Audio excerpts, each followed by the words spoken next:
Halo semuanya, sebelum aku kasih tahu perbedaan lapis Malang dan lapis Surabaya dan 3 perbedaan tepung terigu, aku ajak dulu teman-teman berkunjung ke dapur Evi Idea. Nah, inilah dapur kesayanganku, dapur aktivitasku sehari-hari dan membuat konten di sini. Oh ya, ini hadiah dari papiku sewaktu aku remaja. Meskipun penampakannya menakutkan, berkarat, tapi hasilnya selalu memuaskan. Inilah dapur Evi Idea. Nah, sekarang kita bahas perbedaan lapis Malang dan lapis Surabaya. Apa sih perbedaannya? Ini lapis Malang atau lapis Mandarin. Hanya memiliki 2 layer, 1 layer kuning dan 1 lapisan coklat. Sedangkan lapis Surabaya atau spiku memiliki 2 lapisan kuning dengan selipan 1 lapisan coklat di tengahnya. Keduanya sama-sama memakai telur banyak, terutama merah telurnya saja. Bisa aja dibuat dengan campuran putih telur, tapi hasil cake-nya beremah.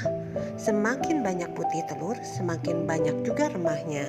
Sedangkan ini dipotong tidak ada remah. Itulah perbedaannya.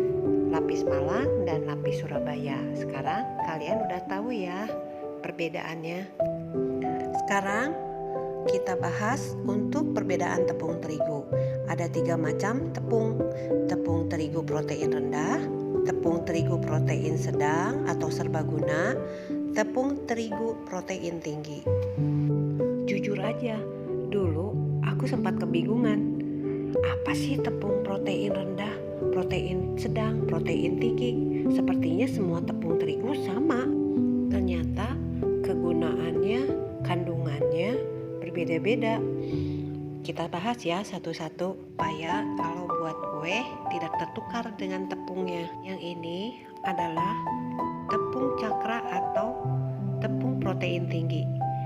Dibuat dari gandum keras dan mengandung protein yang sangat tinggi sekali. Kandungan glutennya 11% sampai 13%, bahkan bisa lebih. Daya serapnya sangat tinggi, mudah difermentasi, kalau diuleni mudah dan elastis, dan mudah juga digiling. Tepung ini cocok untuk buat roti, buat mie, buat pasta, dan apalagi ya, masih banyak lagi ya.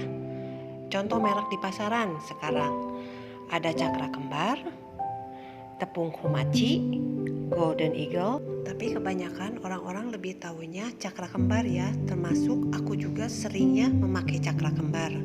Sekarang kita beralih ke protein sedang atau tepung terigu segitiga yang kita kenal sehari-hari.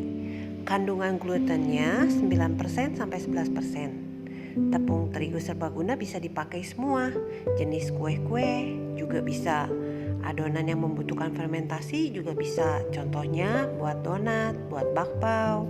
Tepung serbaguna juga bisa untuk bertekstur lembut dan cukup mengembang. Contohnya seperti buat bolu, brownies, martabak manis, kue tradisional, cookies juga bisa. Ada juga adonan yang dicampur seperti membuat donat atau roti. Protein tinggi dicampur dengan protein sedang. Sebenarnya boleh-boleh aja kalau mau protein sedang aja atau mau protein tinggi aja. Cuman yang aku baca dan aku praktekkan lebih empuk dan lebih lembut. Gini aja, kalau di rumah ada 2 tepung ini, segitiga dan cakra, kita campur. Tapi kalau tidak ada, ya udah nggak apa-apa. Contoh merek yang di pasaran protein sedang, ada segitiga biru, bola salju, Sania, beruang biru. Tapi kita lebih seringnya ke segitiga biru ya, lebih sering pakai. Dan yang terakhir protein rendah, yaitu tepung terigu kunci biru, terbuat dari gandum lunak.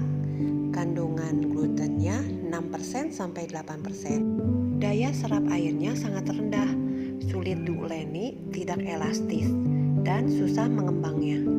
Tepung protein rendah cocok untuk adonan yang renyah, dan kelebihannya kalau dibuat kue kering, dia tahan lama. Karena tepung protein rendah nggak akan mudah berjamur. Bisa tahan 5-6 bulan. Makanya kalau untuk lebaran, untuk hari-hari besar, kita membuat kue kering dengan tepung protein rendah. Selain untuk kue kering, untuk kue yang teksturnya lembut seperti Japanese cake, ogura, dan untuk membuat kulit pastel atau gorengan menggunakan protein rendah juga. Protein rendah itu mereknya apa aja? Ada tepung terigu kunci biru, tepung kotobuki, hana emas, tapi ya seperti biasa kita lebih mengenalnya tepung terigu kunci biru. Nah, itulah 3 macam tepung terigu yang dibedakan atas proteinnya. Semoga bermanfaat ya buat teman-teman. Terima kasih yang sudah menonton dari awal hingga akhir. Salam sehat, sukses selalu.